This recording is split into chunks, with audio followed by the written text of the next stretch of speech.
Yes, miss? Plomber, do something for me. Of course. Follow that man with the false nose.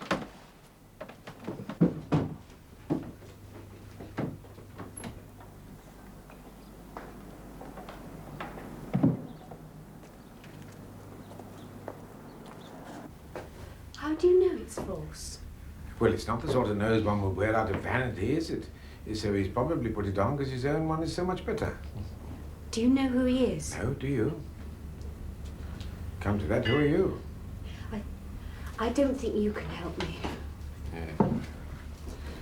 But you do need help, don't you? You came in here because it was the only place of refuge that you could find. You're an art student, aren't you? Mm-hmm. That folder and that rather pretty hat. My name's Christabel Carstairs. Christabel Carstairs. Well, that's a good, sensible, down-to-earth sort of name. I'm sure you don't believe in hobgoblins, especially when they wear false noses, which are always inclined to get a bit droopy in this kind of weather. Are you going to tell me who it is? I don't know.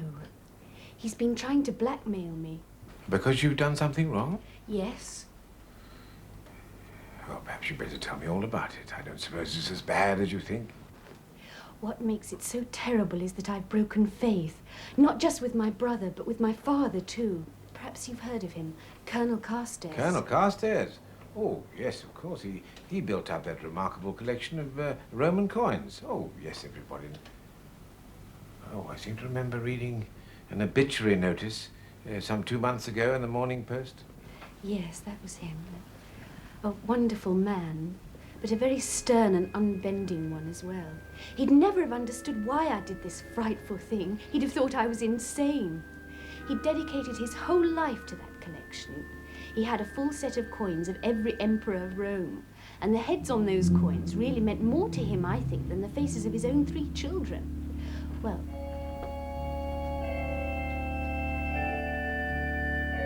Is that Heliogabalus? Yes, dressed up in the robes of a Vestal Virgin. A very undesirable person, Mr. Trussard. Yes.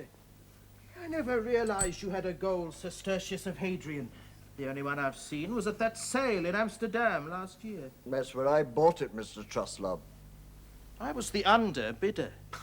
As so often. You know, Colonel, I never realized. I prefer not to use my own name at auctions. It's inclined to put the price up. Well, if you ever decide to have a sale, I hope you'll let me know well in advance. There are items here I'd give my right arm for. There will be no sale, Mr. Truslove. The Carstairs collection will remain intact. There's a lovely thing. Yes, isn't it strange that the finest piece in the whole collection should be not gold or silver, but mere bronze? Yes, brightly minted as a new penny. Yes, but not the head of King George V. Augustus Caesar. It's extraordinary. The freshness and delicacy make it almost... Priceless, Mr. Truslove. I was going to say alive.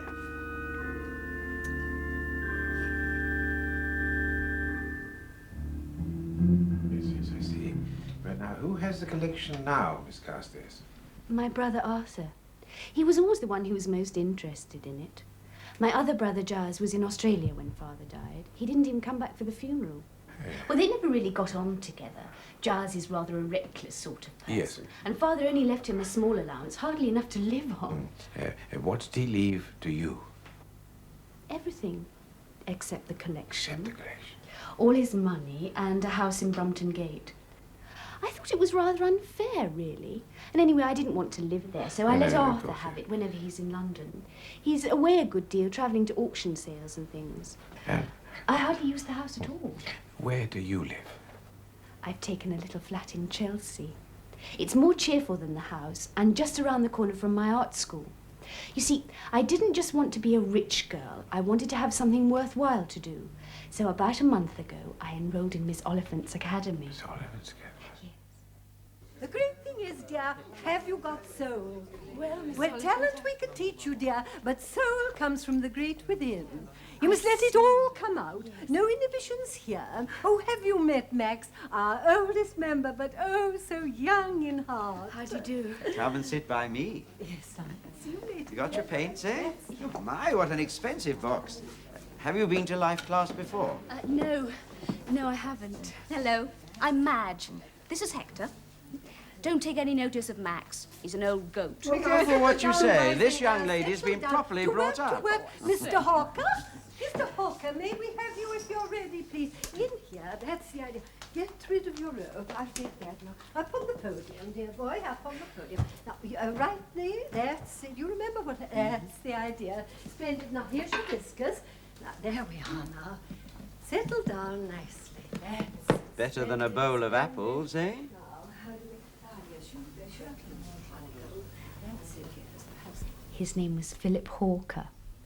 And from the first moment I saw him, I knew I'd seen his face before. But it wasn't until a few days later I realized where. And by then, I was hopelessly in love. He was so unlike the other young men I'd met. They were all stockbrokers or army officers, and they decided when they were 12 years old what their lives were going to be like, and they'd stay in the same old rut until the day they died. Philip never seemed to care about tomorrow. He'd had all sorts of jobs, working in a garage and a market garden and driving a taxi. I just thought he was the most wonderful person I'd ever met. Philip, you are clever. No, there's nothing to it, really. All you need is brute strength and ignorance. I don't think you're ignorant at all. It's just that you've never... got properly educated. Well, they don't teach you much in an orphanage. Too busy keeping you in order. Must have been horrible. No, it could have been worse. Not the same as having a family, of course. It's not necessarily an advantage, you know. I'm rather worried about mine. What, Arthur? I went round to see him yesterday. He's really letting that house go to rack and ruin. He sacked all the servants apart from one old maid who's practically senile. And you've never seen so much dust and dirt. Well, I should tell him off then. It's your house, isn't it? Yes, but I suppose I'm rather frightened of him. Well, he's become so odd. I don't know how to explain it, but ever since Father died, Arthur's become, well, more like him. They used not to be at all alike. Arthur is the brainy one of the family. He's got degrees in mathematics and economics. But now his mind seems to have narrowed down almost to an obsession. What's he obsessed with? The Carstairs collection. I'm sure he takes it out of the safe every night and gloats over it. And the way he talks, you'd think that a collection of Roman coins ought to be guarded somehow by all the old Roman virtues. If they were virtues, I'm not so sure. Well, I don't know much about all that. Hey, wasn't there some chappie who fiddled while Rome burned? Yes. Well, I don't call that very nice, do you? I think the ancient Romans were a beastly lot. They were very proud and very cruel, and they had the way of doing the most frightful things to their relations. I mean, Nero just didn't fiddle, you know. He sent his mother out to sea in a boat with a hole in the bottom. Crikey, you do know a lot. Did it sink? Yes, when somebody pulled the plug out. Well, if Arthur does anything like that to you, I'll punch him on the nose. Mwah. Bother.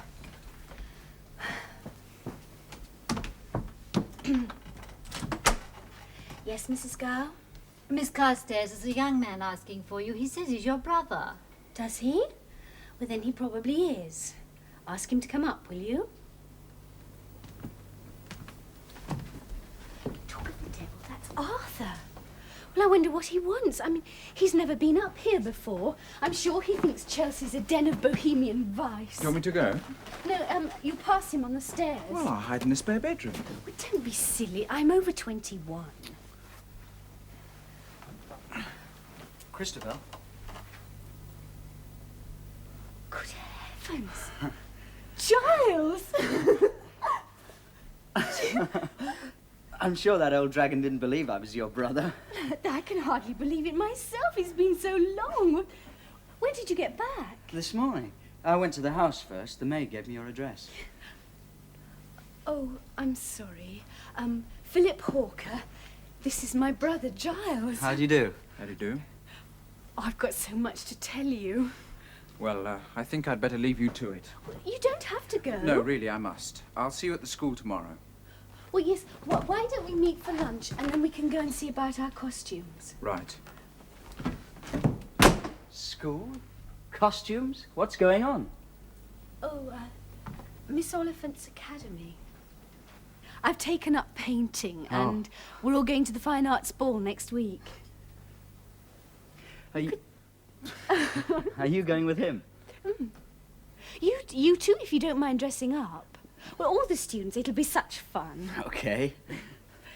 Now, tell me about Australia. Oh, I don't really want to talk about it, Christabel. It wasn't a success. No. Doesn't look as if it agreed with you. I thought you'd be like they say in the advertisements. Handsome men are slightly bronzed. You look quite pale. Would you like some coffee? I just made some for Philip. Yes, thanks.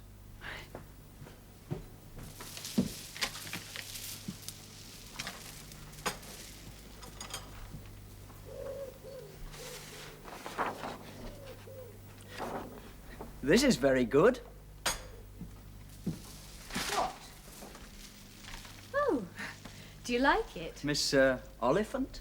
She must be a jolly good teacher. Of course, it helps if you're interested in the subject. What is he, a film star? No. Well, I only ask because somehow I'm sure I've seen that face before. Really? How odd, because I felt that too. Did you see Arthur? I got the impression he didn't want to see me. Well, you should have written, you know, when Father died. Well, I've got it. He's the spitting image. What do you mean? Your pal Philip, he looks exactly like that Roman emperor. Oh, what was his name?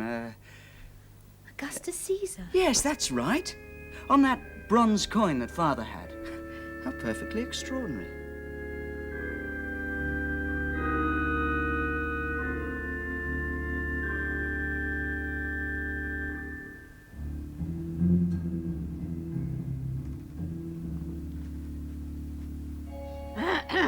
Yes, Fisher.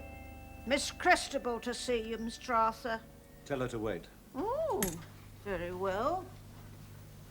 Mr. Arthur, I'll see you in a moment, Miss Christabel. Thank you, Fisher.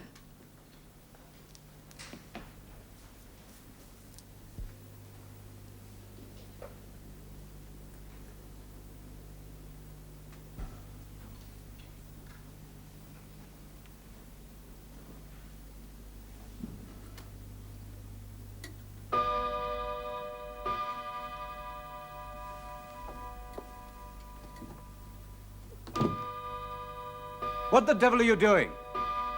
Putting the clock right, Arthur. What have you done with the key? I said I'd see you in a few minutes. But that clock has stopped.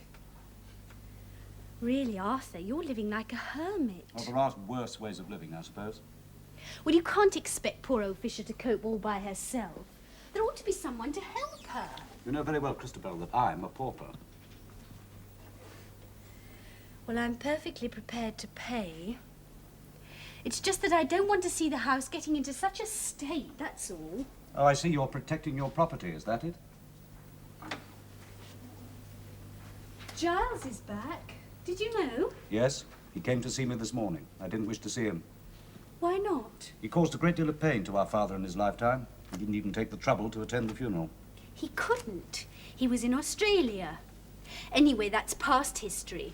Arthur, I do wish you'd be nice to him. Does he intend to work for his living? Of course. He's applying for a job tomorrow in a bank. Oh, in a bank, I see. Where does he intend to live? At the moment, in my flat. I've given him the spare bedroom until he can find somewhere of his own. How very generous of you, Christabel. I've always been very fond of Giles. Yes, you have the usual female tendency to prefer the weak. I take it that he's penniless. Yes, I'm afraid Australia didn't turn out too well. But I'm quite sure that you'll take care of him, Christabel. I'll have to if you won't. Well, you are the rich one of the family. Arthur, this is ridiculous. This house and all the stocks and shares Father left me aren't worth nearly as much as this collection. You're not suggesting that I sell this in order to support your brother? Your brother too?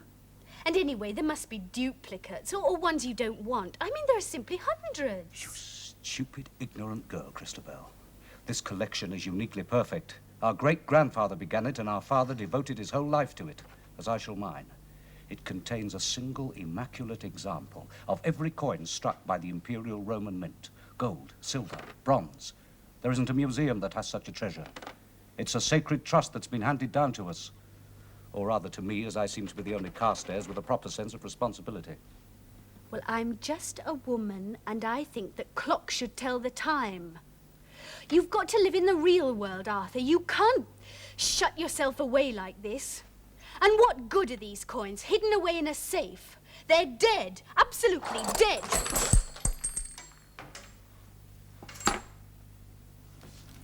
Where are you going? If you're so keen to wind up your clock, I shall find your key. It doesn't matter, Arthur. It's not what I...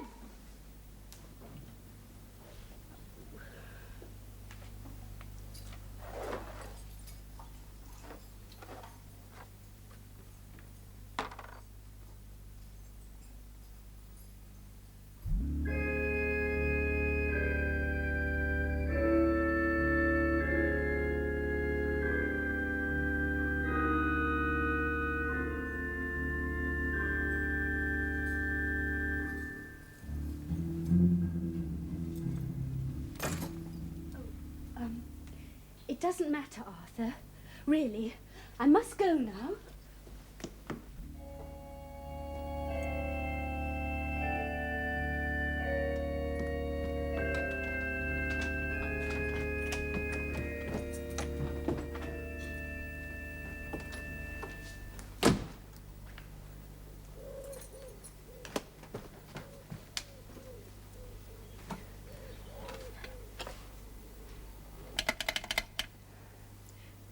Chelsea 356.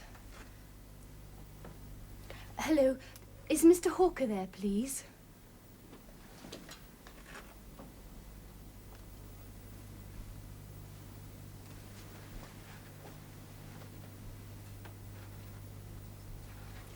Philip? Can you meet me straight away? In the gardens, by the memorial. I want to give you something. Please, look, it's terribly important. In about 20 minutes.